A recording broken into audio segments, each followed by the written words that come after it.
클릭해주셔서 감사합니다. 오늘도 행복하고 건강한 하루 되시길 진심으로 기원해요. 구독, 좋아요, 알림 설정 꼭 눌러주시고요. 전설천하 이야기 시작하겠습니다.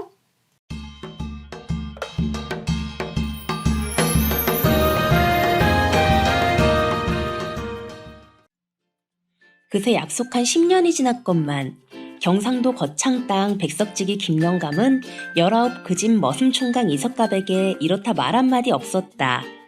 5살 되던 해 아버지 죽고 7살 되던 해 어머니마저 세상을 떠나버리자 의지할 혈육 한 점 없는 어린 고아 이석갑을 걷어준 사람이 바로 김영감이었다.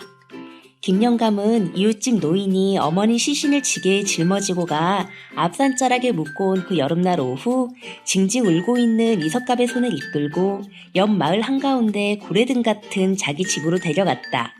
실은 이웃집 노인이 전날 밤 김영감을 찾아가 딱한 이석갑의 사정을 이야기했고 김영감이 자기 집 머슴살이로 걷어들였던 것이다.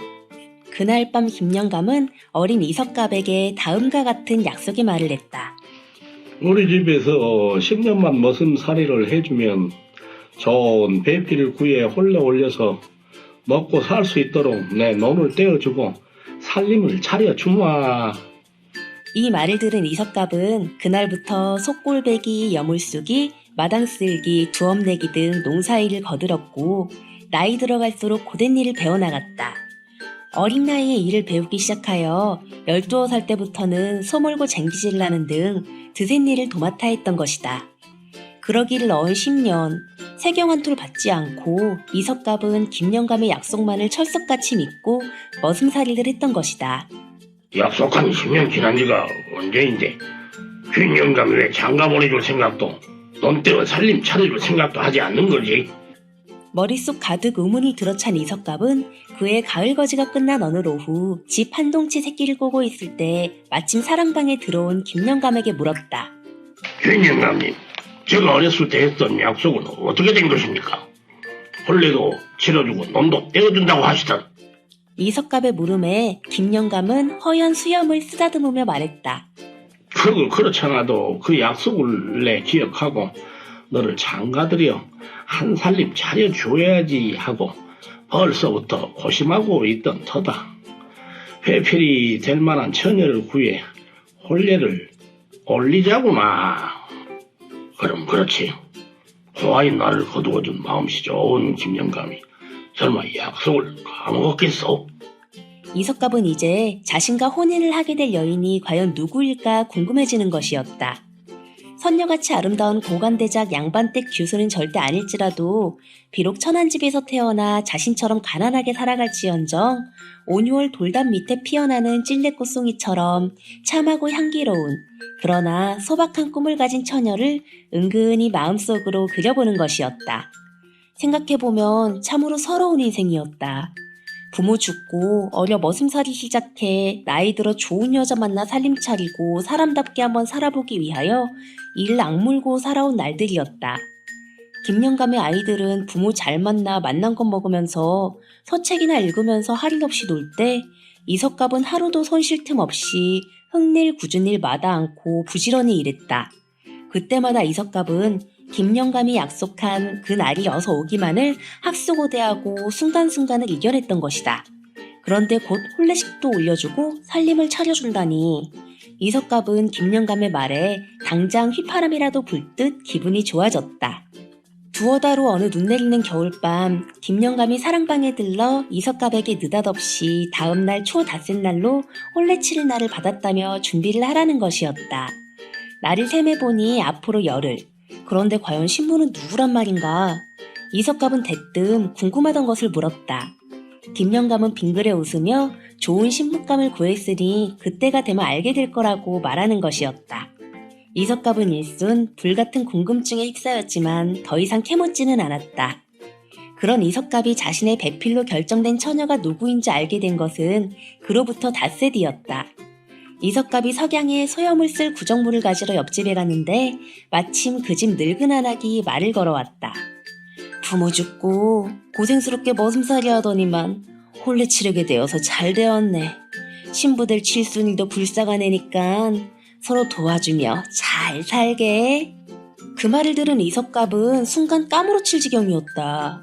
자신과 혼인하기로 정했다는 올해 15살 칠수는 김영감 집 부엌에서 밥하는 종이나 진배 없는 여자였다. 칠수는 자신보다도 더 불행했다. 부모 없이 밥 얻어먹으러 이 마을 저 마을로 거지로 떠돌던 것을 김영감이 부엌대기로 쓸 겸해서 어려 거두었던 것이다.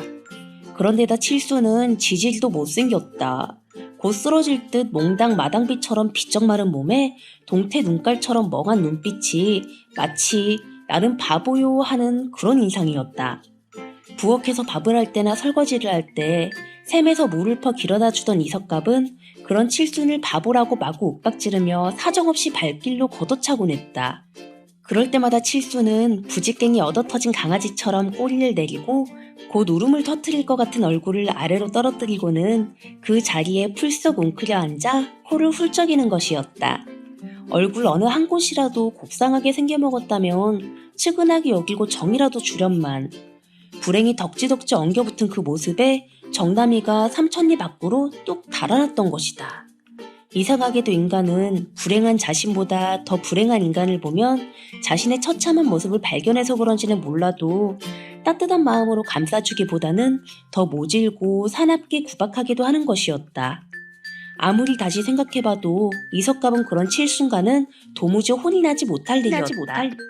물론 김영감 입장에서는 의지가지 없는 칠순과 이석갑이 서로 처지가 비슷해 좋은 배필이라 여겼고 또 그들을 맺어주면 별로 돈 들어갈 일도 없고 신경 쓸 일도 없어 좋았을 것이기에 선택한 것인지는 몰랐지만 말이다. 그 사실을 난 그날 밤 소죽을 끓여놓고 이석갑은 고향 마을로 향했다. 자신의 죽은 어머니를 지게에 지고가 묻어주었던 이웃집 노인에게 탁주를 들고 찾아가 하소연할 양이었다. 그러한 심경을 들어줄 사람은 그 노인밖에는 없었다. 어르신, 어째 이놈은 복이라고는 없는 것이오?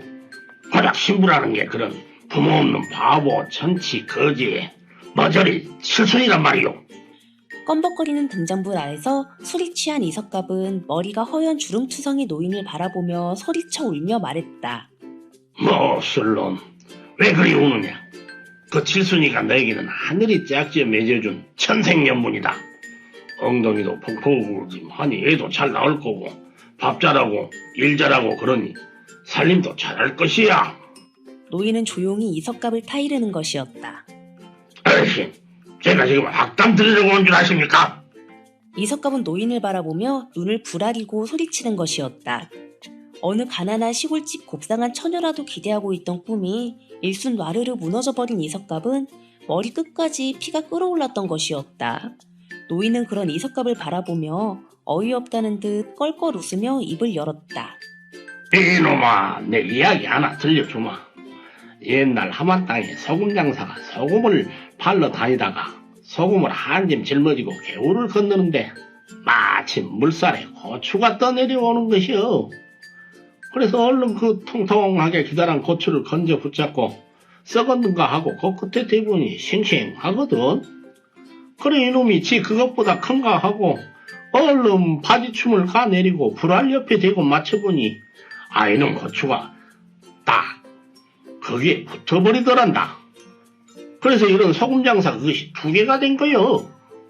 사람 답답해 죽겠는데 무슨 실없는 소리나 싶은 이석갑은 노인의 말을 건성으로 들으며 악다구니 쓰듯 소리쳤다.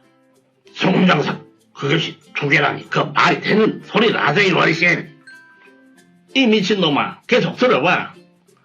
그래 이 소금장사가 그날 밤 어느 마을 사랑방에 들어 하룻밤 잠을 청하면서 덕을 모인 사람들과 저녁을 먹고 술을 마시고 놀면서 그것이 2개가 된 기막힌 사연을 이야기했지. 그러자 사람들이 마침 이 집 주인 여자도 그 여자의 그 구멍이 2개라서 그것이 2개짜리 사내를 구하려고 이렇게 사랑방을 친다는 것이었어. 그래서 다음날 소금장사가 주인 여자에게 그것이 2개가 된 사연을 말하고 서로 맞춰보니 정말로 딱 들어맞았어. 그래 부부가 되어 잘 살았지. 이게 천생연분이라는 거다 이놈아. 여자 인물도 재산도 가문도 배움도 볼 것 없고 오직 부지런한 성품 하나 보면 된다. 내가 보기에 칠순이는 사람으로나 여자로서나 결격 사항이 전혀 없다. 나는 이 말밖에 들려줄 게 없으니 그 복에 겨운 소리 하지 말고 어서 돌아가서 저 칠순이에게 장가들어 살림 붙여 잘 살아라. 노인은 이석갑을 마치 두 번 상대 못할 미친놈 취급을 하며 욕설을 터뜨리고 호통치며 사정없이 내쫓아버리는 것이었다. 혼인날은 다가왔다. 이석갑은 김영감의 결정을 딱히 무어라 거역할 길이 없었다. 그러나 그 혼인을 아니 칠순을 도무지 아내로 받아들일 수 없었던 이석갑은 끝내 일을 내고 말았다. 끔찍한 그 일은 혼례식을 치른 그날 밤 벌어졌다. 도무지 칠순이 마음에 내키지 않았지만 어쩔 수 없이 혼례식을 치른 이석갑은 첫날에 신방에 들어 들여온 술을 혼자 훌쩍훌쩍 마시기 시작했다. 얼마나 마셨을까? 어느 순간 취기가 오른 이석갑은 저런 지지리도 못난 칠순을 만나 살려고 뼈골 빠지게 10년 머슴살이를 했냐 싶은 생각이 들었고 듣기야 억분에 치받쳐 올라 문을 박차고 밖으로 뛰쳐나갔다. 그리고는 부엌으로 들어가 시퍼런 식칼을 들고 들어와 첫날 밤을 맞으려는 기분에 들떠있는 칠순의 배를 냅다 찔러버리고는 그 길로 사정없이 도망을 놓기 시작했다. 붙잡히는 날에는 살인범으로 죽을 것이었다. 이석갑은 으악 울려 퍼지는 가련한 여인의 송곳 같은 날카로운 비명소리를 뒤로하고 피비린 손을 마구 휘저으며 자신의 운명을 저주하면서 그 밤을 발길 닿는 대로 달리고 또 달렸다. 그로부터 10수년, 세월은 흘러 이석갑의 일은 경상도 거창 땅에서 까마득히 잊혀버렸다. 이석갑은 강원도 두매산골 어디로 도망가 그곳에서 또 머슴살이를 하고 숨어 살며 겨우 초가삼간을 마련하고 그제야 늦은 장가를 들려고 이웃 할머니에게 중신을 부탁했다. 며칠 뒤 할머니가 좋은 과부가 하나 있다며 선을 보라는 것이었다. 이석갑이 그 과부를 만나보니 얼굴이 참 곱상하고 예뻤다. 날을 정해 혼례를 치른 이석갑은 그 여인과 함께 첫날 밤을 맞았다. 이윽고 몇 잔 술을 마신 이석갑은 등잔불을 눌러 꺼버리고 신부의 옷을 벗기고 이불 속으로 기어들어갔다. 그리고는 떨리는 손끝으로 보드라운 신부의 알몸을 더듬었다. 봉긋한 가슴에서부터 살금살금 온몸을 다 훑어 아래로 매만져 내려가는데 홀쭉한 뱃살에 무엇이 뭉툭하니 잡히는 것이었다. 이석갑은 그것을 쓰다듬으며 물었다. 더더 당신 이건 뭐요? 예 서방님, 그것은 흉터죠. 어려 경상도에 살 때 부잣집 부엌살이를 했지요. 그 집 주인이 머슴살이 총각하고 혼인을 시켜주었는데 제 얼굴이 못생겼다고 첫날 밤 그 머슴이 칼로 배를 쑤시고 달아난 흔적이지요. 다행히 그날 밤 죽지 않고 살아난 거지요. 헐! 이럴 수가. 이 여인이 정말 그 칠순이란 말인가? 그날 밤 백리, 천리 깊은 골짜기로 달아나 이렇게 사는데도 서로 다시 만나다니. 10수년 만에 얼굴도 알아보지 못하게 변해버리고 정녕 하늘 아래 도무지 피할 수 없는 부부 인연이란 것이 있단 말인가? 순간 망치로 머리를 쿵 하고 세게 얻어맞은 듯 붉은개가 번쩍인 이석갑의 머릿속에 불현듯 먼 옛날 이웃집 노인이 하던 목소리가 생생하게 울려오는 것이었다. 이 천하의 나쁜 놈아, 이제야 알겠냐? 그래서 부부 인연은 하늘이 짝지어 맺어준 천생연분이라고 하느니라. 하늘 아래 도망갈 길은 없으니 잡생각 헛짓거릴랑 말고 이제라도 소중히 여기고 살아!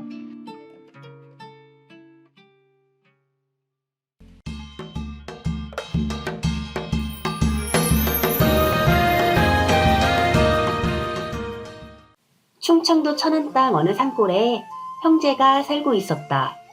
형은 풍수지리를 공부하여 남의 묘자리를 보아주는 직관 행세를 하고 살았는데 그 실력이 매우 뛰어나 인근에 이름이 드높았다. 그러나 그 명성만큼 반대로 사는 것은 궁색하기 그지없었다. 겨우 조그만 오두막집에서 근근히 입에 풀칠이나 하고 살았다.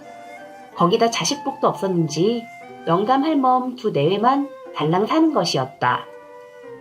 동생은 부자로 떵떵거리며 아주 잘 살았다. 일꾼들을 부려 논도 밭도 많이 벌어 해마다 곳간에는 곡식이 넘쳐났다. 하나나 금이야 오기야 기른 아들은 일찍이 서당에 보내 사서성경을 배우게 하는 등 남부럽지 않게 공부도 많이 가르쳤다. 그 아들을 작년에 훌륭한 양반집 교수를 얻어 혼례를 올려주어 잘 살고 있었다. 그런데 인생을 살다 보니 형보다도 먼저 동생이 세상을 하지겠다. 사람들은 부자로 잘 사는 나이 어린 동생이 형보다 훨씬 오래 살 걸로 생각했으나 생사의 운명은 그것이 아니었다. 타고난 명운은 가난한 형이 더 길었던 것이다. 꽃 피고 새 오는 따뜻한 봄날, 형은 동생이 갑자기 죽은 줄도 모르고 오두막집 토박마루 붕볕 아래서 사비며 새스랑이며 논밭가리 연장을 손보고 있는데 반쯤 넋이나는 얼굴로 조카가 헐레벌떡 대문을 들이서면서 울먹이며 소리쳤다. 큰아버지, 큰일 났습니다. 방금 아버지가 갑자기 방바닥에 비명을 지르며 가슴을 움켜쥐고 쓰러지더니 바로 운명하셨습니다. 뭐라? 세상에 동생이 죽다니. 그게 사실이냐? 평소에 건강하던 동생이 죽다니 이 무슨 마른 하늘의 날벼락이란 말인가. 큰아버지는 삽자루를 깎고 있던 낫을 자신도 모르게 떨어뜨리며 깜짝 놀라 소리쳤다. 정말입니다, 큰아버지.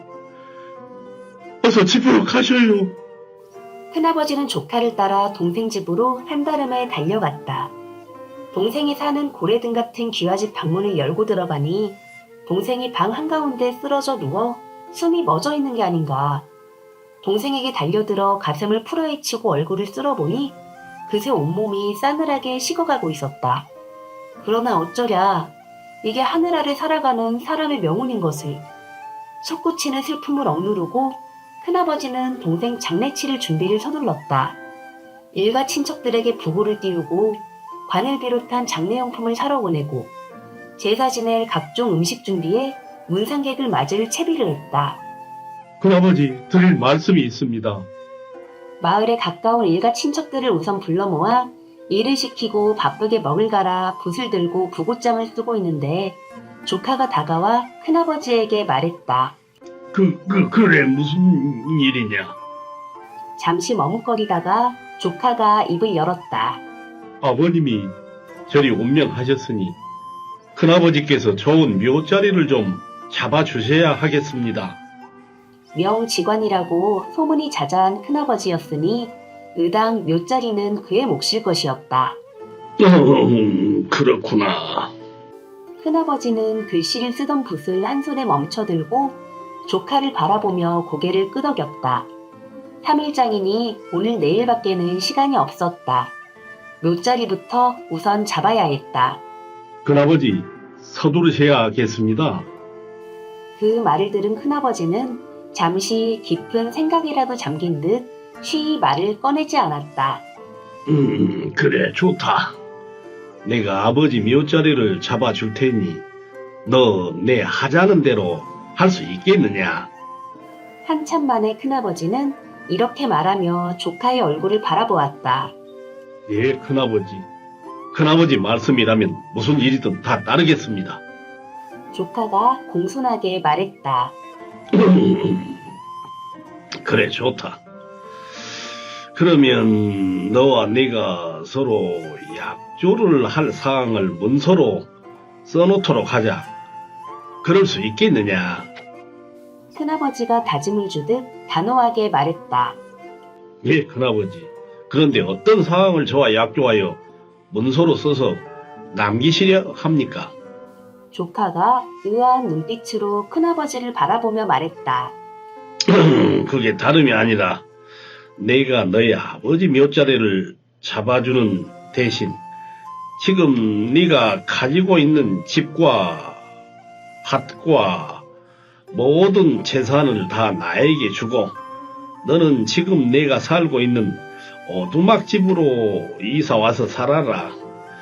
그것을 약조하여 문서로 써서 남기려 한다.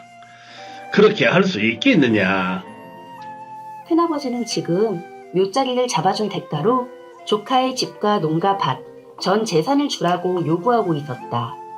그 말은 큰아버지가 전 재산에 버금가는 훌륭한 명당자리를 잡아주겠다는 것으로 그만큼 큰 대가를 요구하고 있는 것이란 말인가.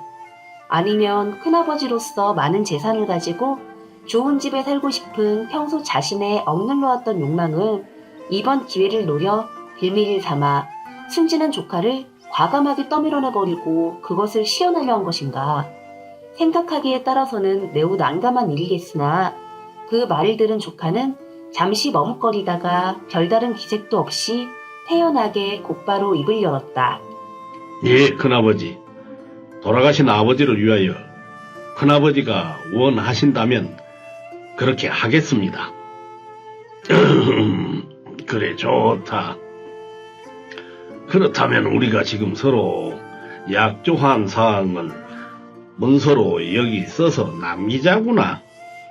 큰아버지와 조카는 부고장을 쓰던 붓으로 그 자리에서 그 즉시 그 내용을 문서로 써서 서로 한 장씩 간직하고 함께 좋은 묘자리를 찾으러 밖으로 나갔다.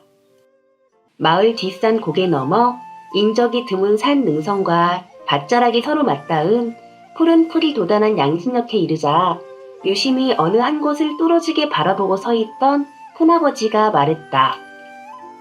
바로 여기다. 이곳은 내가 오래전에 보아둔 자리다.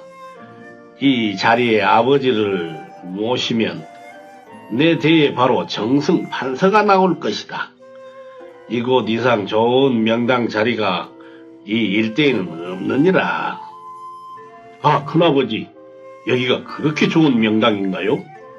조카가 놀란 표정으로 말했다. 그렇다. 그런데 이곳에 아버지를 모시려면 너와 너의 처 단 둘이만 와서 밤에 아무도 몰래 장사를 지내야 하느니라. 그것은 왜 그런가요? 밤에 아무도 몰래 단 둘이만 와서 장사를 지내야 한다니. 조카는 의아해하는 눈빛으로 큰아버지를 바라보았다. 그 까닭은 나중에 알게 될 것이다. 내일 모레 마을 사람들이 모여 아버지 장례를 치를 때는 이 자리에 무덤을 써서는 절대로 아니 된다. 평범한 공동 묘지로 가서 빈 관에다가 돌을 넣어 헛장사를 지내야 한다.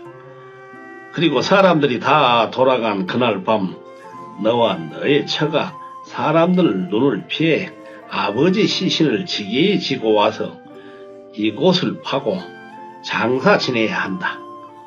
그래야 이 자리가 발복하는 것이다. 알겠느냐? 큰아버지가 조카에게 단단히 일렀다. 예, 큰아버지. 시키는 대로 하겠습니다. 큰아버지와 조카는 좋은 묘자리를 잡아 그 자리를 표시해두고 돌아와서는 장례 치를 준비를 서둘렀다. 그리고 이틀 뒤 장례일 날 큰아버지의 말대로 빈 관에 돌을 넣어 상도꾼더러 상여를 매게 하고 문승객들과 함께 공동묘지로 가서 헛장사를 지냈다. 그날 오후 문상 온 사람들을 다 돌려보낸 후 칠흑 어둠이 몰려온 밤이 되자 큰아버지는 조카더러 다른 방에 따로 몰래 모셔두었던 아버지의 시신을 지게에 얹어 짊어지게 하고는 조카 며느리에게는 시신을 묻을 구덩이를 팔 삽과 괭이를 들려주었다. 그 묘자리는 너희 부부 단 둘이 가서 밤에 장사를 지내야만 발복하게 되느니라. 사람들 눈에 띄지 않게 조심히 가거라. 큰아버지가 대문 앞에서 조카 내외를 배웅하며 말했다. 조카는 서당에 다니며 글 공부만 하고 살아온 서생이라 생전 짊어보지 않은 지게에 무거운 아버지의 시신을 지고 가느라 땀을 뻘뻘 흘리며 용을 썼다.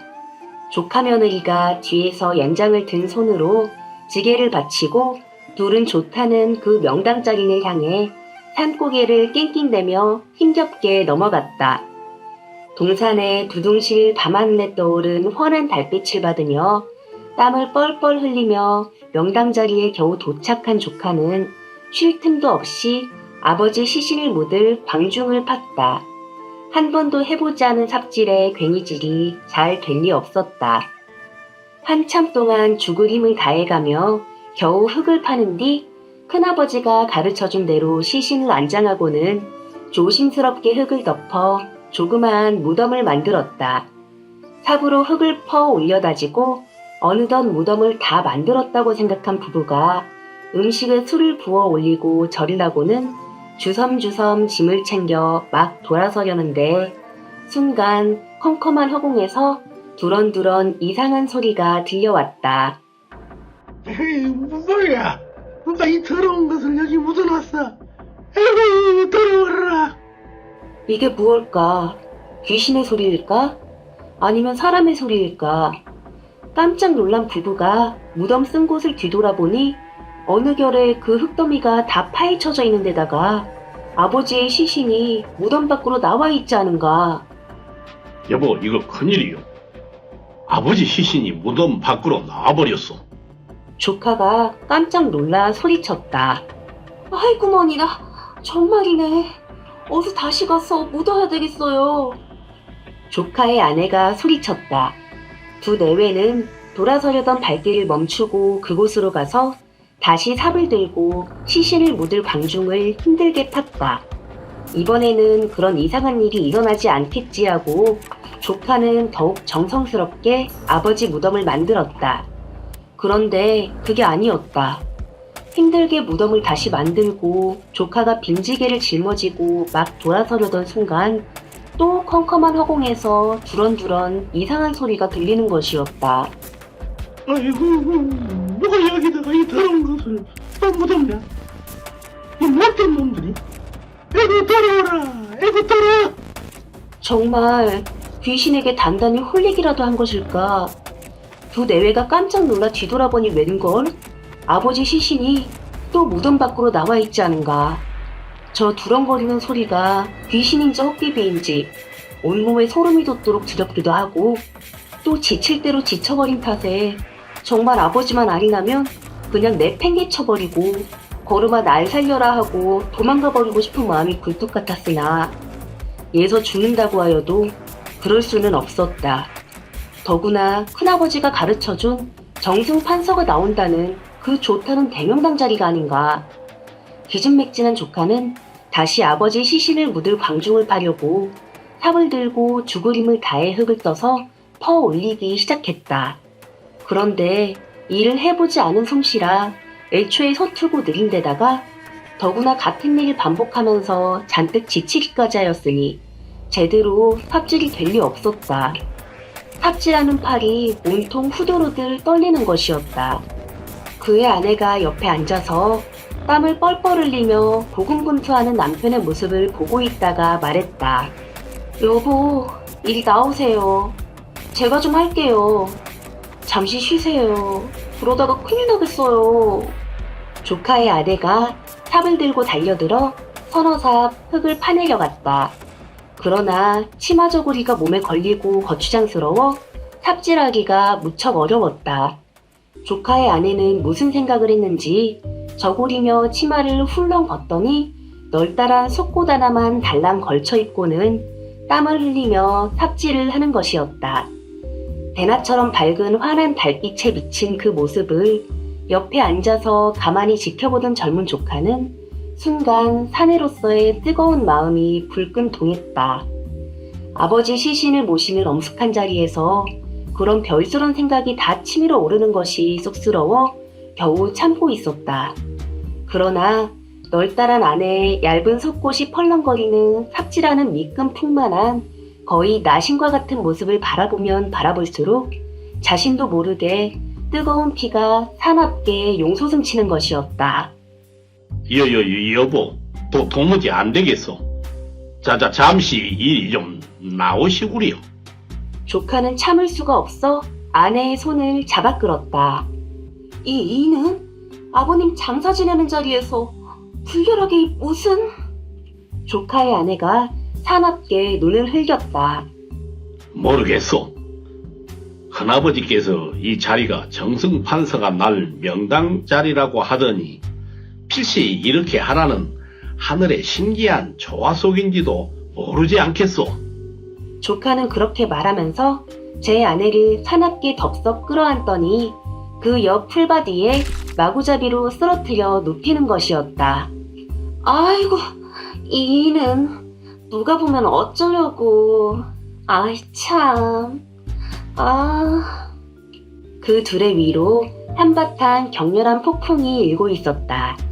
달과 별이 무수히 뜬 밤하늘에 갑자기 폭우가 쏟아지고 마른 대지에 물이 가득 넘쳐 흐르기 시작했던 것이다.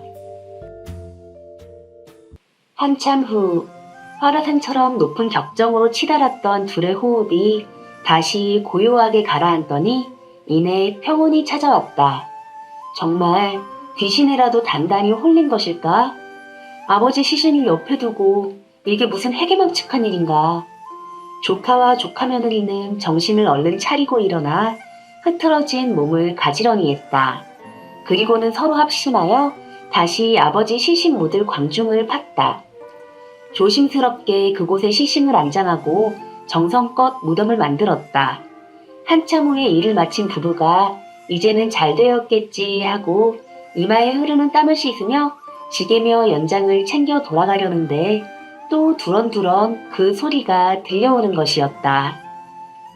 어이구, 큰일 났다.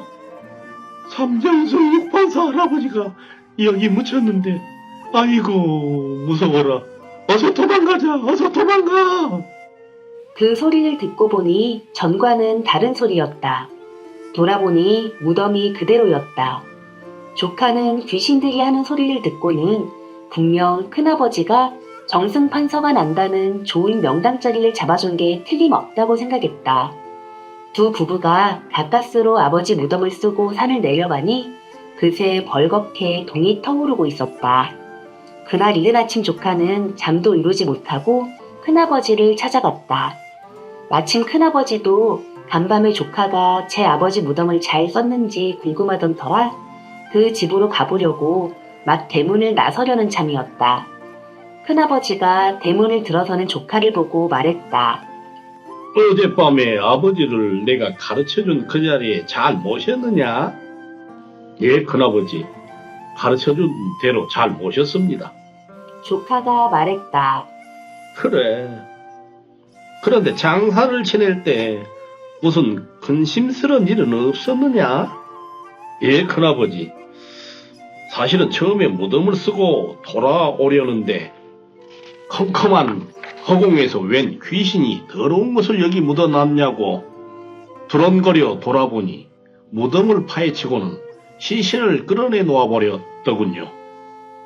다시 무덤을 쓰느라 아주 고생을 했습니다. 조카는 큰아버지에게 간밤에 겪었던 일을 숨김없이 말했다. 그러면서 두 내외가 함께 거기서 서로 끌어안고 동침한 이야기까지 했다. 그래, 바로 그것이다. 그래서 내가 너희 두 내외만 보내고 가지 않았던 것이다. 만약 그곳에서 너희들이 동침하지 않았다면 그 터를 지키는 귀신들의 방해 때문에 그 자리에 절대로 무덤을 쓸 수 없었을 것이다. 너희 네가 그 자리에서 동침을 함으로써 정승판서 될 인물이 바로 잉태되어 비로소 그들이 그 털을 내주고 도망간 것이니라. 그 묘자리에 그런 엄청난 비밀이 숨어 있었나요? 큰아버지의 말을 들은 조카는 놀라 한동안 벌어진 입을 닫지 못했다. 잠시 후 조카가 말을 이었다. 큰아버지, 이제 약조대로 저희 집으로 옮기셔야지요. 저희들이 이 집에서 살겠습니다. 그래, 그렇지. 그러나 그럴 필요 없다. 나는 다만 조카가 정승 판서가 나올 그런 큰 자리를 차지할 만한 사내로서 큰 배짱이 있는지 그만큼 마음이 큰 사람인지 알아보고 싶었을 뿐이었다. 내 사주팔자는 본시 누구도 보지 못하는 저 천지의 은밀한 일은 훤히 꿰뚫어보고 알 수 있어도 재물복도 없고 자식복도 없다. 나는 이 오두막집이면 족하다. 어서 가거라. 큰아버지의 말을 들은 조카는 그만 더 이상 할 말을 잃어버렸다. 생각해보라. 만약 그 조카가 좋은 명당자리를 잡아줄 테니 전 재산을 모두 달라고 약조를 하라고 했던 큰아버지의 말을 듣고 조금이라도 머뭇거렸다면 어떻게 되었을까? 아마도 그런 좋은 명당자리를 절대로 가르쳐주지 않았을 것임에 틀림없다. 죽은 아버지를 좋은 명당을 찾아 장사를 지내는 어찌 보면 효도와 관련한 일에 더구나 자식도 재산도 없는 가난한 큰아버지가 그 조건으로 제시한 전 재산을 내놓지 못할 만큼 자기 코앞에 물질적 이익에다 빠진 욕심 많은 옹졸한 자라고 한다면 큰아버지는 자기 조카가 정승판서가 나올 그런 좋은 명당 자리를 가질 만한 위인은 도무지 아니라고 생각했을 것이기 때문이다. 눈앞에 재물에나 눈이 멀어 탐욕에 깊이 빠진 사특하고 엉큼한 가지 끝에 천하를 바로 경영할 빛나는 큰 열매가 맺힌다는 것은 도무지 불가능한 일이었다. 튼실하고 맑은 싱싱한 통 큰 가지 끝에 가히 천하의 의를 세워 세상을 바로 경영할 만한 지혜롭고 덕 있는 큰 열매가 맺히리라는 것은 그대로 대자연의 순리가 아니고 무엇이겠는가. 100억의 재산을 가진 자가, 아니 1000억의 재산을 가진 자가 3년 뒤에 그 재산을 모조리 잃어버린 운명이라는 것을 어느 눈밝은 도사가 그것을 미리 알아보고 지금 그 재산의 절반을 내어놓으면 그것을 잃어버리지 않을 비책을 가르쳐주겠다고 한다면 누가 그것을 선뜻 내줄 수 있겠는가. 3년 뒤를 정확히 예측할 인간이 없을 것이기에 그렇기도 하겠지만 그렇다고 하더라도 그 말을 믿고 그것을 사심없이 내주기는 인간으로서 그리 쉬운 일은 절대로 아닌 것이다. 그것은 그만큼 자신의 운명을 벗어나기도 힘들고 또 그 운명을 벗어날 만큼 큰 사람도 매우 드물다는 것이다. 돈과 출세에만 온통 미쳐 돌아가는 요즘을 보면 참으로 그릇도 되지 않고 인품도 되지 않는 저열한 인간들이 제 탐욕만으로 공부 1등이네, 인류대학 출신이네, 유학박사네, 고시 합격이네, 국회의원 시장군수 당선이네, 장차관이네, 고관대작이네 뭐네 하며 하찮은 잔재주 몇 가지를 익혀 주제넘게 커다란 자리를 꿰차고 도시고 까불고 앉아 온갖 악행을 일삼으며 나 잘났다고 되는 대로 거들먹거리면서 하는 짓은 저 무지렁이 시정 잡배들도 하지 않는 천하의 못된 짓만 골라서 종일토록 일삼고 있다면 이는 참으로 우스운 일이 아닐 수 없다. 요령껏 남의 눈에 걸리지 않게 뇌물이나 받아먹고 공으로 술밥이며 계집질이나 일삼고 권력 있고 돈 많은 상전에게 아첨아부하여 겨우 조그만 주머니 칼 하나 얻어차고 여봐라 하고 유치원생처럼 우쭐우쭐 세상에 드러내놓고 뻐기면서 가련한 약자들이나 위협해가면서 비굴하기 그지없이 노닥거리는 꼴이라니. 거기에다 힘없는 사람들이나 잡아 족치고 감시하며 헛기침하는 꼴을 보면 당장 쳐 죽여도 시원찮을 영락없이 저 추악한 시정 잣대보다도 못한 인간 쓰레기가 아니고 무엇이랴. 동생이 죽어 제 아버지 무덤을 쓰겠다고 무덤자리를 잡아주면서 전 재산을 달라고 조카의 사람됨과 그 크기를 먼저 알아본 그 직관이라는 큰아버지나 그 말을 듣고 자신의 전 재산을 주겠다고 서슴없이 말한 그 조카나 정승판서 명당 자리를 떠나 가히 하찮은 요즘의 추접한 소인배들은 아니었던 것임을 분명하다. 엄숙해야 할 아버지의 장사 지내는 장소에서 부부가 동침하는 이야기의 내용도 엄격한 유학에 지배한 조선시대적 인간의 상식적이고도 도덕적인 격식이나 예의를 벗어난 파격이 참으로 대담하고 특이한 일이고 말이다.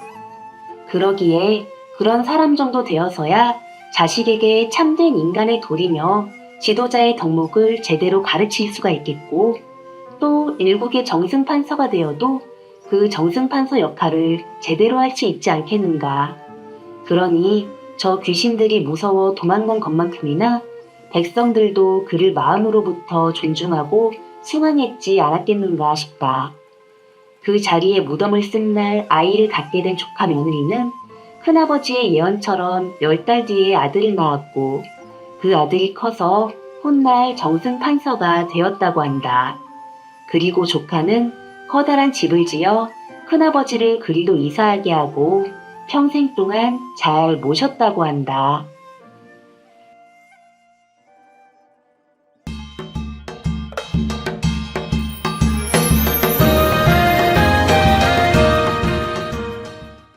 최선비는 마음이 무거웠다.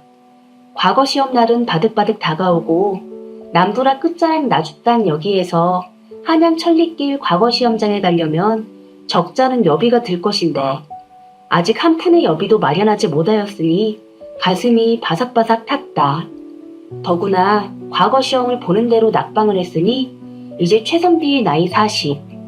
벼룩도 낯짝이 있다고 가난한 살림을 지금껏 도맡아 어렵사리 꾸려온 아내에게 또 손 벌릴 용기가 나지 않던 것이다. 최선비보다 나이가 2살 적은 16에 시집온 아내는 지금 나이 38이 넘도록 20년을 넘게 혼자 살림을 해오며 오직 글 공부만 하는 서방님 뒷바라지를 군소리 한마디 없이 충실히 해왔다. 20년을 넘도록 글을 읽었으면 이제 떡하니 장원급제라도 해서 고생한 아내의 원이라도 풀어주었으면 좋으련만 답답할 따름이었다. 남의 삿바느질에 뒷담에서 옷 만들기를 도맡아 해온 아내는 낮이나 밤이나 진날 갯날 없이 일에 매달리며 오직 남편 최선비가 입신 출세하여 가문을 빛내고 백성들과 나라를 위해 바르고 큰 일을 할 수 있도록 기원을 했던 것이다. 최선비도 처음 과거 시험 보러 갈 때는 청운의 꿈을 품고 한약 땅을 밟으며 바로 장원급제하여 세상 사람들에게 부활한 듯이 자랑도 하고 헛기침을 하며 높게 거들먹거리 뒤에가 바로 오려니 하고 큰 소리를 치고 떠나왔는데 결과는 매번 바로 낙방이었다. 2번, 3번, 줄잡아 10번도 넘게 기회에 있을 때마다 아내에게 과거 시험 볼 여비를 조달하게 하여 득달같이 과거 시험에 응시하였으나 이번에는 설마 하는 한가닥 기대에 대한 보람도 없이 보기 좋게 낙동강에 오리알 떨어지듯 연거푸 낙지곡을 들이켰던 것이다. 아내는 아내대로 줄줄이 5이나 되는 아이들 먹이고 입히기도 숨이 찬데 거기다 간간히 서방님 과거 시험 여비 마련하려고 이웃에게 빌리고 친정집에 손을 벌려 이 집 저 집 뒷도 지고 없는 살림살이 꾸려가기가 말이 아니었다. 이제 사내 나이의 부록. 그렇게 보는 대로 낙방을 했으면 포기하고 집안 살림을 돌보아야 할 텐데 최선비는 오기가 생겼는지 그 열망을 결코 포기하려 들지 않았다. 오늘도 최선비는 진종이 붙박혀 글을 읽으며 다가올 과거 시험에만 정신이 오이통 팔려 있었다. 한양에서 있을 과거 시험을 보기 위해서는 늦어도 과거 시험일 한 달 전에는 예서 출발해야 했다. 걸어가면서 주막에 들러 밥 사 먹어야지. 잠자리 챙겨 자야지. 보통 여비가 많이 드는 것이 아니었다. 더구나 급제를 해서 머리에 어사발을 쓰고 마라에서 내주는 말을 타고 하인들을 거느리며 보아란 듯이 빛나는 관복을 걸쳐 입고 보기 좋게 고향의 근유 환영하면 더없이 영광스럽고 좋았겠지만 낙방을 하고 내려올라 치면 그 비용은 배나 더 들었다. 글을 읽으면서도 최선비는 닥쳐올 과거 시험장에 가기 위하여 한양갈 여비를 어떻게 마련할까 고민이었다. 집안 살림 형편을 빤히 짐작하고 있는 최선비도 염치는 있어서 아내에게 바로 여비를 내놓으라고 하기는 어쩐지 마음이 내키지 않는 모양이었다. 그렇다고 최선비가 달리 묘책이 있는 것도 아니었다. 일가 친척이며 이웃들도 최선비가 과거 시험 보러 간다고 여비를 좀 빌리자고 하면 코웃음으로 웃어넘길 것이었다. 그렇게 한평생을 다 바쳐 과거 시험에만 매달렸어도 급제할 가망이 전혀 보이지 않을성 싶은 데다가 벌써 수차례씩이나 여비를 빌려주고도 받지 못하고 있었기 때문이었다. 당장 빌려간 내 돈 내놓으라고 호통을 치고 싶었으나 최선비 아내의 딱한 처지와 착한 심성을 보고는 이러지도 저러지도 못하고 있는 실정들이었다. 그러기에 결국 최선비는 얼마 가지 않아 아내에게 빈손 벌리며 과거 시험 타령을 하며 여비를 좀 장만해 줄 것을 부탁할 것은 불을 보듯 빤했다. 그로부터 닷새 후 최선비는 이웃집 방아를 찧어주러 갔다 돌아와 늦은 저녁상을 차려 들어온 아내에게 밥수저도 들지 않고 말을 건넸다. 여보 부인, 내 염치 없지만 이번 한 번만 내 마지막으로 과거 시험에 응시해 보려 하오. 그래도 사내가 뜻을 세웠는데 기어이 성취해야 할 것 아니오. 어렵겠지만 이번만 여비를 좀 마련해 주오. 최선비의 말에 아내는 말문이 막혔다. 언제적 빌린 여비도 이 집 저 집 다 못 갚고 일품으로 닥치는 대로 갚아나가고 있는 실정인데 또 여비 타령이라니. 그래도 네 집에서 빌려만 주면 얻어다 주겠는데 도무지 빌려줄 집도 더 이상 없었다. 그렇다고 하늘 같은 서방님의 부탁인데 아니 된다고 말할 수도 없었다. 고된 일을 하고 돌아온 아내는 밥 입맛까지 싹 달아나 이 일을 도대체 어떻게 해야 할지 도무지 막막하기만 했다. 이번엔 내 기필코 급제하여 당신의 노고에 보답하고 가문을 뱉내리다. 말없는 아내를 슬그머니 바라보며 최선비는 이번에는 기어이 무엇을 해보이겠다고 다짐하는 말을 보탰다. 하긴 늘 그래오던 터였다. 예, 서방님. 어서 진지 드세요. 아내는 마지못해 대답했다. 그래 고맙소. 내 이번에는 부인의 공을 반드시 갚을 것이외다. 그럼 닷새 후에 떠날 테니 여비를 좀 장만해 주시오. 최선비는 금세 얼굴에 웃음을 띠고 하얀 김이 오르는 새까만 보리밥에 수저를 푹 갖다 찌르며 허겁지겁 밥을 먹었다. 그러나 막상 그렇게 대답을 한 아내는 이를 어떻게 해야 할까 고민이었다. 아무리 생각해봐도 도무지 뾰족한 방법이 나오지 않았던 것이다. 드디어 최선비가 한양으로 과거 시험을 보러 떠날 날이 되었다. 아내는 별수 없이 또 이 집 저 집 찾아가 아쉬운 소리를 하며 남편의 과거 시험 보러 갈 여비를 가까스로 빌렸던 것이다. 그러나 아내가 빌린 여비는 겨우 절반밖에 되지 못했다. 어떻게든 여비를 마련하려 노력했지만 뜻대로 되지 않은 아내는 미안한 마음으로 그것이나마 남편 앞에 내놓으며 말했다. 서방님, 이번에는 겨우 한양 다녀올 여비를 절반밖에 구하지 못했습니다. 이거라도 가지고 떠나셔서 부디 뜻을 이루시지요. 절반이라. 그럼 한양 올라갈 여비밖에는 안 되는구려. 하하하하하. 이번엔 내 반드시 과거의 시험에 급제하여 임금님이 주신 말을 타고 오면 되겠구려. 고맙소 부인. 내 기필코 이번에는 대장부의 뜻을 이루고 오리다. 최선비는 상투 위에 갓을 쓰고 하얀 두루마기를 걸쳐 입은 채 어깨에 보찜과 여러 켤레 집시를 걸쳐 매고 집을 나서며 아내에게 비장한 작별 인사를 하고는 한양을 향해 터벅터벅 길을 나섰다.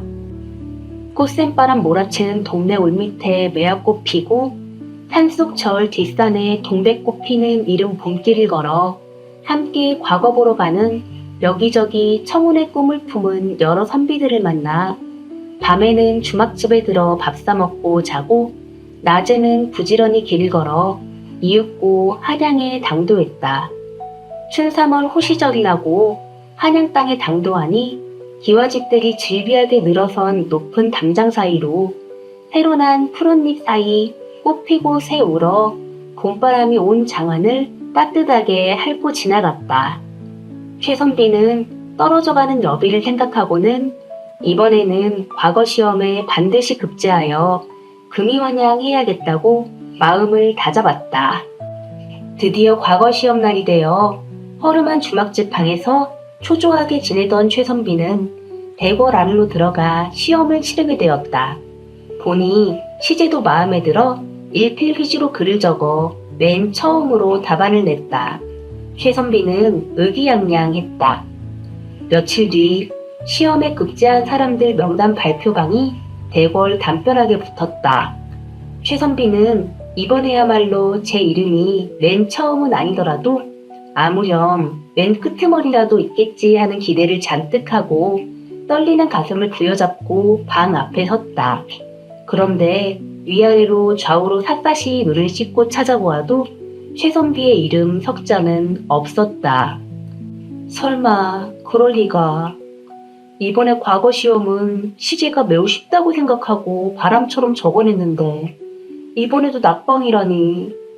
도무지 믿어지지 않았던 최선비는 방 앞을 오래도록 떠나지 못하고 혹시나 하고 여러 번 방을 훑어보았으나 자신의 이름은 정말로 거기 없었다. 낙방한 최선비는 하늘이 샛노래지고 캄캄하여 그 자리에서 순간 까무러칠 뻔했다. 도대체 무슨 낯으로 이제 아내를 본단 말인가. 아니, 여비도 다 떨어진 판에 무슨 수로 고향이 내려간단 말인가.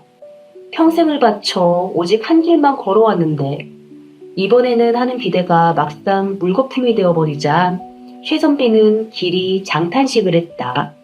생각 같아서는 차라리 당장 이 자리에서 푹 고꾸라져 죽었으면 좋으련만 싶었다.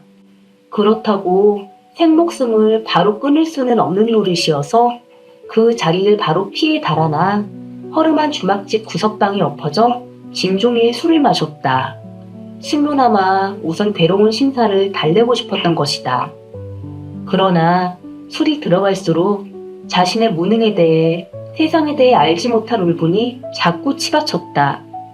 이런 개떡같이 썩은 세상에는 페이시 과거 시험에 권력 가진 자나 돈 가진 자가 미리 손을 써서 부정한 판정을 한 것이거나 혹은 한심한 족속들이 자신의 빼어난 글을 도무지 알아보지 못한 것이라고 치부하고는 자신을 위안했던 것이다.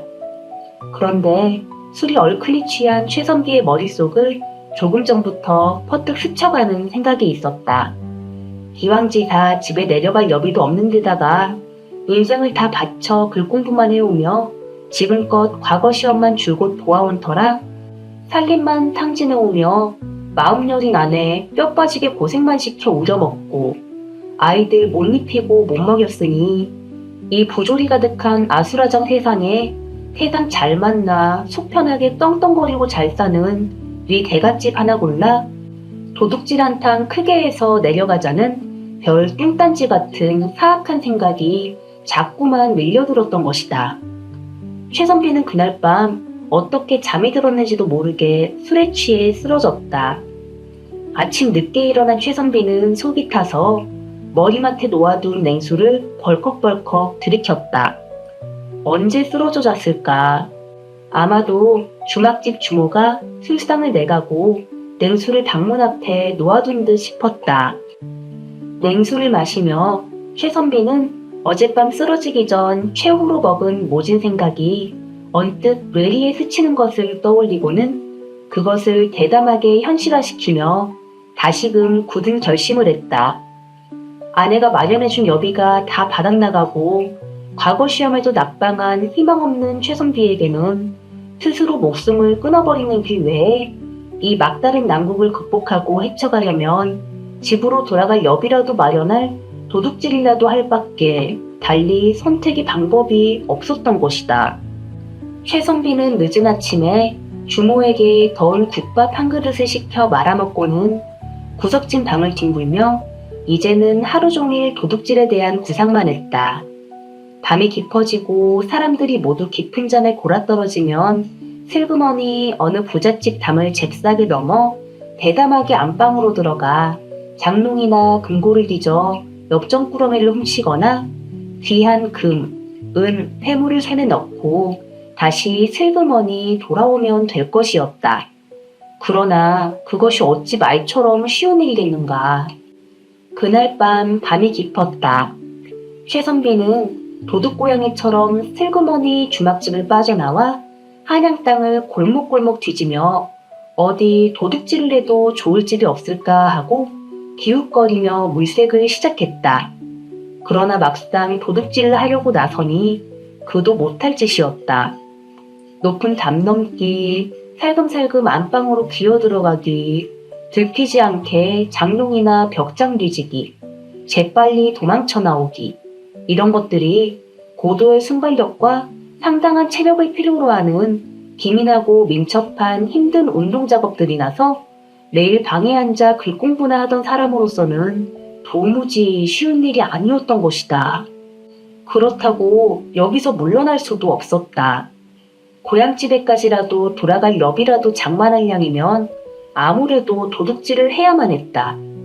가지고 온 여비는 달랑달랑 다 떨어져만 가고 먼 길을 가려면 어떻게든 새로 여비를 손에 쥐어야만 했다. 그러나 최선비는 그날 밤 아무런 행동도 단행하지 못하고 높은 대갓집 담벼락 밑만 여기저기 밤새 시궁지처럼 맴돌다가 결국 새벽녘에 허름한 주막집으로 지쳐 돌아오고 말았다. 다음날 밤도 그 다음날 밤도 최선비는 첫날 밤 마냥 똑같이 그렇게 담을 넘기는커녕 한양 땅 골목을 이잡듯이 뒤지고만 돌아오고 말았다. 작정한 도둑질은 도무지 하지 못하고 그렇다고 그만두지도 못했다. 그리고 이제 가지고 온 여비도 국밥 몇 그릇값밖에 남지 않았다.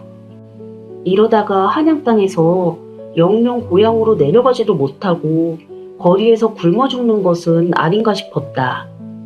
최선비는 자신의 딱한 처지를 생각해보니 눈물이 나올 만큼 서러워지고 답답해지는 것이었다. 오늘 밤에는 아무래도 아무 담이나 넘어 도둑질을 감행해야만 했다. 그러다가 결국 붙잡혀 포도창에 끌려가 곤장을 맞고 옥살이를 하는 한이 있더라도 더 이상 머뭇거릴 수만은 없었다. 다급해진 최선비는 그날 밤도 여기저기 도둑질할 집을 찾아 한양 땅 골목을 샅샅이 뒤지고 있었다. 그렇게 자정을 넘기고 새벽으로 가는 고요하고 어두운 한양의 봄밤길을 누가 들일세라 살금살금 걷고 있는데 마침 담 너머 어느 대감집 방에 불이 환히 켜져 있었다. 저 사람들은 뭘 하느라고 이 깊은 밤중에 잠을 안 자고 있을까? 퍼뜩 이런 생각이 스친 최선비는 담을 넘어 안으로 들어가고 싶어졌다. 마침 담도 얕아 쉽게 넘어갈 수 있었다. 담을 넘은 최선비는 물방아 짖는 가슴을 움켜잡고 슬그머니 불 켜진 방문 앞으로 다가가 귀를 기울였다. 그런데 귀에 얼핏 스치는 소리가 누구를 죽이려고 위협하는 듯 너무도 험악했다. 궁금증이 일어난 최선비는 손가락에 침을 발라 조심스럽게 가만가만 창구멍을 뚫고 거기에 한쪽 눈을 들이받고 안을 들여다보았다. 안을 들여다본 최선비는 깜짝 놀랐다. 초롱불이 환한 방안 윗목에 오늘 혼례식을 올린 듯한 사모반대를 쓴 나이 어린 꼬마 신랑이 겁에 새파랗게 질린 얼굴로 바들바들 떨며 앉아 있었다. 최선비는 얼른 눈을 돌려 아랫목을 바라보았다. 거기 수염이 새까맣게 난 산돼지처럼 생긴 눈빛이 날카로운 우락부락한 사내가 신부랑 나란히 앉아 있었는데 시퍼런 큰 칼끝에 고깃점을 끼워들고 꼬마 신랑 입에 갖다 막 들이대며 눈을 부라려 뜨고 협박하고 있었다. 이놈, 이거 먹어라. 너는 오늘 죽었다, 이놈아. 최선비가 그걸 보며 가만 생각해보니 셋이 저 고깃점에 험악하게 생긴 사내가 독약을 바른 것 같았는데 그것을 꼬마 신랑에게 억지로 먹여 죽이려고 하는 모양이었다. 흉악한 꼴을 지켜본 최선비는 자신도 모르게 속에서 불끈 의분이 치받쳐 올랐다. 산도적같이 흉측하게 생긴 힘센 사내가 나이 어린 연약한 아이를 마구잡이로 협박하여 죽이려 들다니 도무지 참을 수가 없었던 것이다. 순간 최선비는 사납게 문을 덜컥 열고 방 안으로 성난 호랑이처럼 단숨에 벌떡 뛰어들어가 사내의 손에 들린 칼을 번개같이 빼앗아 들었다. 그리고는 눈 하나 깜빡하지 않고 사내를 노려보며 낮게 소리치며 목을 겨냥해 그대로 푹 찔러버렸다. 헤이, 이 사악한 놈! 최선비에게서 어디서 그런 힘이 났던 것일까? 자신도 모르게 찰나에 벌어진 일이었다. 무방비 상태에서 일격을 당한 사내는 낮게 비명을 지르고는 선열 붉은 피를 토하며 그 자리에 푹 고꾸라졌다.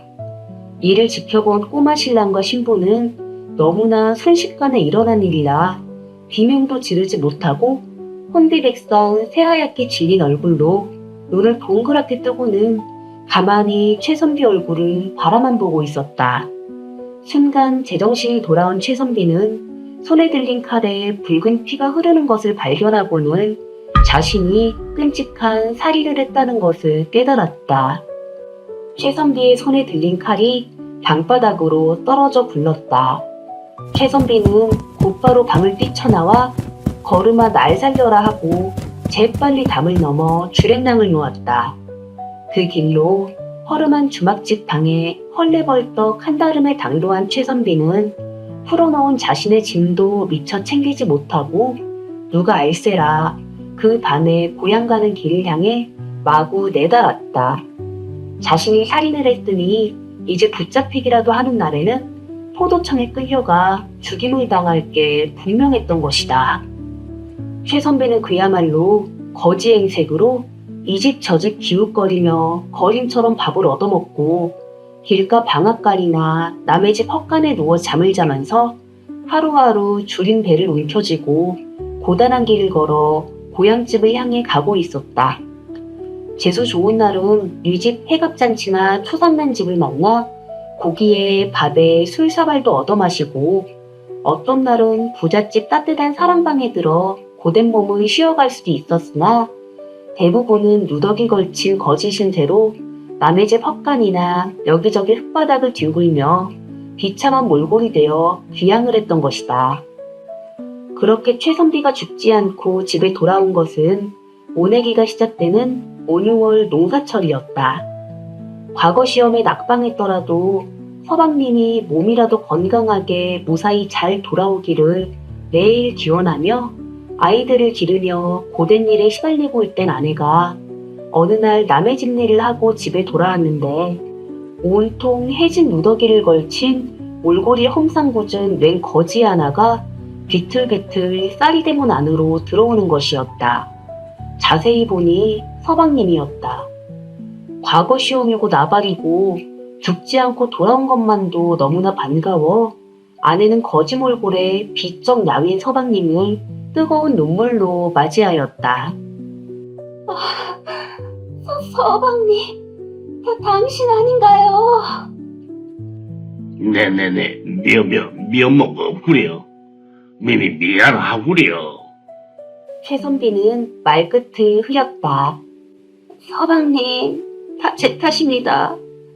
여배를 충분히 들지 못해서 무사히 돌아오셔서 다행입니다. 아내가 최선비를 위로하며 말했다. 최선비는 치밀어 오르는 감정에 북받쳐 말문을 잇지 못했다. 갖은 고생을 하며 집에 돌아온 그날 이후로 최선비는 글 공부를 아예 팽개쳐버리고 입을 굳게 닫은 채 농사일에만 전념했다. 과거 시험에 참담하게 낙방하고 여비를 마련하려고 한탕 크게 도둑질을 하려다가 느닷없이 사람까지 죽이고 돌아온 그 비밀스러운 일을 누구에게 감히 발설할 수 있겠는가. 죽을 때까지 혼자만의 가슴속 비밀로 깊이 묻어두어야만 했다. 한양 땅에서 그 엄청난 일을 겪고 난 최선비는 이제 과거 공부도 아예 단념하여 집어치우고는 농사일을 하며 그것을 자신의 운명으로 받아들이고 살 밖에는 달리 방법이 없다고 생각했던 것이다. 그로부터 3년 후 이곳 나주고을에 이상한 소문이 나돌았다. 한양의 영의정 댁에서 조선 팔도에서 최고로 이야기를 잘하는 사람, 즉 최고의 이야기꾼을 찾고 있다는 소문이었다. 이 나라 안에서 최고로 이야기를 잘하는 이야기꾼을 찾는다고? 그 소문을 들은 순간 최선비는 다시 또 그 영의정을 만나고 싶어졌다. 이번에는 열심히 농사를 지어 살림을 해온 터라 한양 올라갈 여비도 남에게 빌릴 필요가 없었다. 추수가 끝나고 한가해지자 최선비는 다시 그 엄청난 비밀의 사건을 간직한 한양길에 올랐다. 영의정 댁에 가서 이야기 한 가락을 잘해서 떡하니 벼슬 한 자리라도 얻어온다면 그도 입신출세가 아니겠는가 하고 생각했던 것이다. 그러나 최선비는 아내에게는 그 말을 하지 않고 한양길을 갔던 것이다. 눈 내리는 한겨울 한양, 영의정 댁에 최선비가 도착해보니 과연 대문 앞에 사람들이 운전성시를 이루고 있었다. 사랑방에는 조선 팔도에 이야기 잘한다는 이야기꾼들이 와글와글 몰려 있었는데 자기 차례가 오면 영의정에게 불려나가 이야기를 들려주는 것이었다. 최선비는 사랑방에 들어 여장을 풀고 자신도 이야기꾼으로 등록을 해놓고 차례를 기다렸다. 너무나도 많은 이야기꾼들이 밀린 터라 차례가 오려면 2, 3일은 걸릴 듯 했다. 최선비는 크나큰 사랑방 안에서 시끌벅적거리는 다른 이야기꾼들과 섞여 지냈다. 그런데 영의정에게 불려나간 이야기꾼이 이야기를 하려고 입을 열면 영의정이 그 처음을 가만 듣고 있다가 본격적인 이야기를 시작하기도 전에 그만하라고 곧바로 내쳐버리는 것이었다. 도대체 무슨 까닭일까? 왜 진짜 옛날 옛적에나 호랑이 담배 먹던 시절을 들먹이며 그럴듯한 입담으로 구성지게 이야기를 시작하려 하면 곧바로 말을 잘라 끊어버리고 그만하게 하고 내쳐버리는 것일까? 최선비는 그것을 곰곰 생각해 보았다. 그것은 아마도 텔씨 저 영의정 댁에 무슨 말 못할 사연이 있는 것이로구나 하고 넌지시 짐작을 한 최선비의 머릿속에 번쩍 스치는 것이 있었다. 다음날 오후 늦게 드디어 최선비 차례가 되었다. 하얀 수염을 말리며 근엄하게 앉아있는 영의정 앞에 밀려나간 최선비는 공손히 절을 하고 나서 조용히 입을 열었다. 소인은 영의정 영감나리하고 단둘이만 해야 할 이야기가 있습니다. 그걸 그래? 영의정이 최선비를 바라보며 잠시 머뭇거리다가 고개를 끄덕거리더니 사랑방에 콩나물 시루처럼 빽빽이 가득 들어찬 사람들을 바라보며 말했다. 모두 나가 있으라. 그 소리를 들은 방 안 가득 모인 이야기꾼들이 삽시에 바깥으로 몰려나갔다. 최선비는 영의정과 단둘이서만 큰 방 안에 남게 되었다. 어디 그럼 이제 자네 이야기를 한번 들어보겠네. 영의정이 최선비를 의미심장한 눈빛으로 바라보며 말했다. 최선비는 영의정을 바라보며 조용히 입을 열었다. 영의정 영감나리, 사실은 소인은 3년 전 과거 시험을 보러 한양에 올라올 적에 집안이 너무도 가난하여 과거 시험을 보러 올라올 여비밖에는 가져오지 못했지요. 그런데 불행히도 과거 시험에 낙방하고 여비가 없어 고향에 돌아갈 길이 막막해지자 큰 부잣집 담을 넘어 도둑질을 해서라도 여비를 마련할 양으로 한양 땅을 밤마다 뒤졌지요. 그래? 도둑질을 할 생각이었군, 그래. 영의정이 놀란 눈빛으로 최선비를 바라보며 말했다. 그랬었지요. 그러던 어느 날 밤 골목을 뒤지면서 보니 자정이 넘은 새벽에 어느 대갓집 방에 불이 환히 켜져 있는 것을 보았지요. 그래서 저 방 안에 있는 사람은 도대체 무엇을 하고 있기에 이 늦은 밤까지 잠을 자지 않고 불을 켜고 있을까 궁금해서 담을 넘어 들어가 방문에 귀를 대고 들어보았지요. 그런데 들리는 소리가 너무도 흉악하고 이상해 슬그머니 손가락에 침을 발라 창구멍을 뚫고 안을 들여다보았지요. 그래? 그 방 안에서 무슨 일이 벌어지고 있었던가? 명희정이 놀란 눈빛으로 최선비를 바라보며 바짝 귀를 기울이며 말했다. 그 방 안을 바라보니 수염이 새까만 건장한 사내 한 놈이 신부랑 같이 앉아 나이 어린 갓 결혼한 꼬마 신랑을 커다란 칼끝에 고기 한 점을 휘어들고 먹으라고 협박하고 있었지요. 아무래도 그 고기에 독약을 바른 것이 분명하였지요. 가만 두었다가는 어린 꼬마 신랑이 저놈에게 죽게 되겠구나 싶어 저도 모르게 화가 치밀어 올라 방문을 벌컥 열고 뛰어들어가 그 칼을 빼앗아 사내를 바로 찔러 죽여버렸지요. 그리고 그 길로 도망해 고향으로 내려갔지요. 최선비는 자기가 저질렀던 그날 밤에 끔찍한 살인을 이야기했다. 가만히 듣고 있던 명희정이 갑자기 일어나더니 최선비의 손을 덥석 붙잡으며 말했다. 고맙네, 고마워. 자네가 그날 밤 내 아들을 살려주었다네. 그날 밤 최선비가 보았던 그 꼬마 신랑은 명희정의 외동아들이었던 것이다. 그날 혼례식을 올리고 첫날 밤을 치르려는데 그 신부와 혼전에 놀아나던 음흉한 사내가 사람들이 모두 잠든 늦은 밤을 타고 방 안으로 들어가 꼬마 신랑을 독살하여 죽이고 급사한 것처럼 꾸미려 한 것을 최선비가 그날 밤 그 광경을 우연히 보고 그 사내를 죽여 꼬마 신랑을 살려주게 되었던 것이다. 명희정은 최선비에게 저간의 사정을 대략 이야기했다.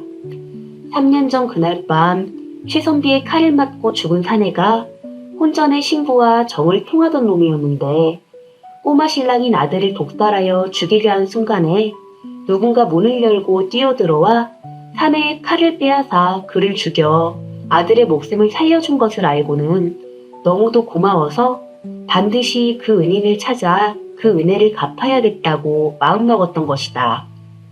그리고는 그 은인을 찾을 묘책을 궁리하던 끝에 명희정은 조선팔도에 이야기 잘하는 최고의 이야기꾼을 찾는다는 소문을 내고 전국의 온갖 이야기 잘하는 사람들을 다 자신의 사랑방으로 끌어들여 혹시 그날 밤 사건에 대한 이야기에 단서라도 찾을 수 없을까 하고 노심초사했던 것이다. 어린 아이를 죽이려 한 흉악한 악인을 발견하고 자신의 안위를 돌보지 않고 그 즉시 그를 죽여 응징한 최선비나 아들의 목숨을 살려준 그 은인을 찾기 위하여 묘책을 내 기어코 그를 찾아 은혜를 갚은 명희정이나 참으로 훌륭한 인품을 지닌 자들임에 분명하다. 정의가 땅에 떨어진 진흙구렁에서 용케 알량한 잔재주 며 칼과 돈을 손에 쥐고 온갖 재주를 부리며 오직 자신의 안녕과 출세와 물질적 이익만을 위해 골몰하는 탐욕에 찌든 명확한 자들이 늑대와 이리처럼 다투며 득실거리는 부정부패가 만연한 불의가 판을 치는 배신의 땅에서는 도무지 있을 수 없는 일이 아닌가 싶다. 최선비는 명희정이 극진한 대접을 받으며 그 집에서 며칠 묵으며 함께 지냈다. 그로부터 한 달 후 최선비 아내는 누가 말을 타고 관복을 입고 풍악을 울리며 마을로 들어오는 것을 보았다. 과거 시험도 없었는데 무슨 일로 서방님이 한양에 갔을까? 거기 숨겨놓은 어여쁜 여인이라도 있는 것일까? 언제 나올까? 매일 불안한 마음으로 기다리고 있는데 저것은 또 누구의 근사한 행차일까? 아내는 이상하게 생각하고 그 모습을 유심히 바라보았다. 그런데 빛나는 관복을 입고 그 말을 탄 사람은 다름 아닌 서방님이었다. 세상에 이런 일이. 아내는 불이 나게 대문 밖으로 달려나가 남편 최선비를 맞았다. 최선비는 그 이야기 한 가락으로 명희정에게 많은 재물을 하사받고 고을 원님 벼슬까지 떡하니 얻어 지금 막 금이환영하였던 것이다. 이야기 재밌게 들으셨나요? 마음에 드셨다면 구독, 좋아요, 알림 설정 꾹 눌러주시고요. 더욱더 좋은 이야기로 찾아뵙겠습니다. 감사합니다.